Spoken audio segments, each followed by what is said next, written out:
Janganlah menjadi lalat-lalat politik yang justru mengganggu konsentrasi.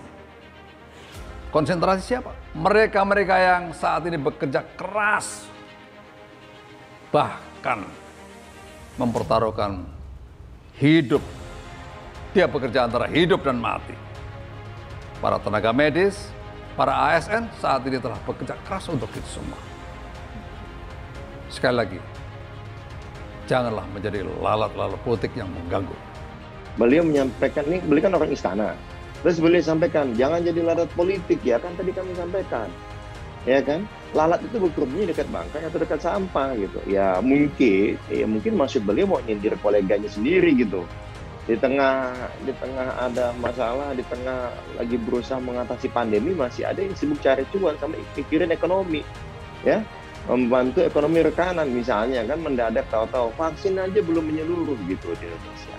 Kenapa belum menyeluruh, belum merata? Di antaranya karena masalah stok. Mendadak kok tahu-tahu kemarin sempat ada rencana melakukan vaksin berbayar gitu. Ya kan? Kalau misalnya memang ada stoknya, kenapa nggak fokus buat rakyat Indonesia saja dibagikan secara gratis? Kok malah kemudian sibuk mencari cuan ini? Apalagi di sana kan udah tulisannya jelas. Di dalam harga ini sudah termasuk keuntungan 15% dari vaksin. Kemudian dari jasa vaksin itu ada keuntungan 10%. Kok negara lagi genting, rakyat banyak lagi yang susah dan ketakutan kan masalah pandemi COVID. Kok ini mendadak ada yang mencoba cari cuan. Ini salah contoh aja. Mungkin ini yang dimaksud oleh beliau mungkin ya, sama koleganya yang harusnya fokus pada penyelamatan nyawa rakyat, malah kemudian sibuk mencari cuan gitu.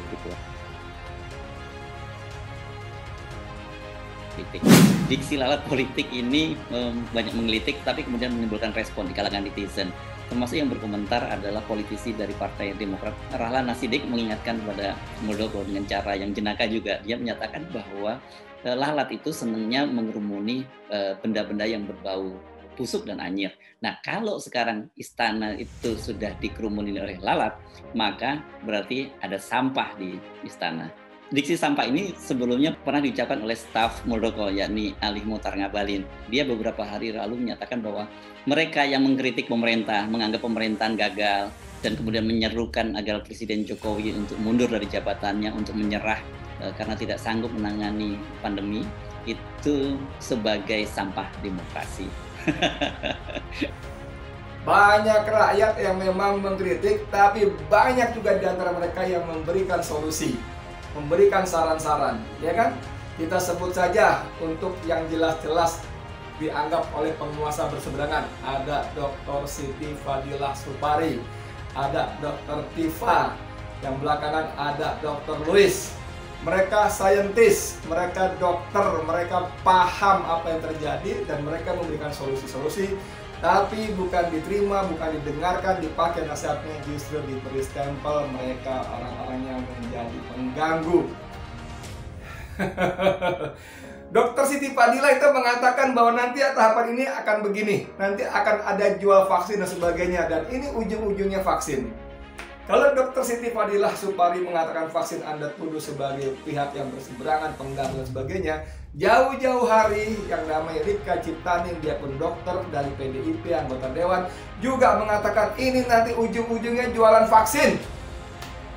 Bayangkan, politisi dari PDIP, seorang dokter yang kita kenal dan bangga mengaku pegawai PKI, di forum resmi raker dengan pemerintah waktu itu dengan Kementerian Kesehatan, sudah mengatakan ini ujung-ujungnya nanti pandemi ini jualan vaksin. Dan memang ternyata vaksin, bisnis vaksin saudara, dahsyat nilainya, puluhan triliun, ratusan triliun.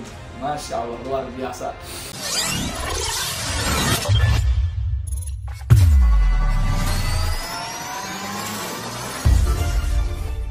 Kepala Staf Presiden, Muldoko, mengingatkan semua pihak agar tak menjadi lalat-lalat politik yang mengganggu konsentrasi pemerintah menangani pandemi COVID-19. Partai Demokrat mengkritik keras Muldoko karena menggaungkan istilah lalat-lalat politik di tengah kondisi masyarakat serba sulit. Lalat itu berkerumun di tumpukan sampah dan bangkai. Jadi, kalau benar ada lalat politik, istana perlu introspeksi diri. Siapa yang menjadi sampah dan bangkai di lingkungan istana, sehingga mengundang datangnya lalat politik? Kata Kepala Badan Komunikasi Strategis Herzaki Mahendra Putra. Lantas, siapa lalat-lalat politik yang dimaksud Muldoko? Herzaki punya dugaan tersendiri. Saat Presiden berusaha bekerja serius menangani pandemi dan menyelamatkan nyawa rakyat, siapa di istana yang sibuk menyelamatkan ekonomi rekanan dan atau mencari cuan di tengah pandemi? Mungkin itu yang dimaksud Muldoko, ucap Herzaki.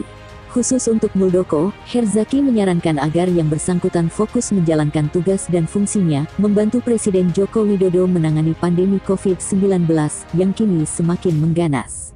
Muldoko juga selaku KSP, bisa fokus dengan tugasnya membantu Presiden, menyelamatkan nyawa rakyat daripada sibuk bermanuver politik. Berusaha mengambil paksa Partai Demokrat seperti yang terus berusaha dilakukannya selama ini. Kerja benar, dan tunjukkan hasil nyata bantu rakyat. Tunjukkan kalau beliau pelaku demokrasi, bukan pelaku abuse of power, papar Herzaki. Tak sampai di situ, Partai Demokrat juga menyarankan agar Muldoko ikut membantu Presiden Jokowi memberantas para lalat-lalat politik tersebut. Kasihan Bapak Jokowi kalau ada orang di sekelilingnya yang malah menjadi lalat politik atau tumpukan sampah politik. Mungkin Muldoko selaku KSP bisa membantu Bapak Presiden untuk bersih-bersih sampah politik, bangkai politik, dan lalat politik di sekitar istana, jika memang ada lalat politik sesuai dengan statement Muldoko sendiri, terang Herzaki.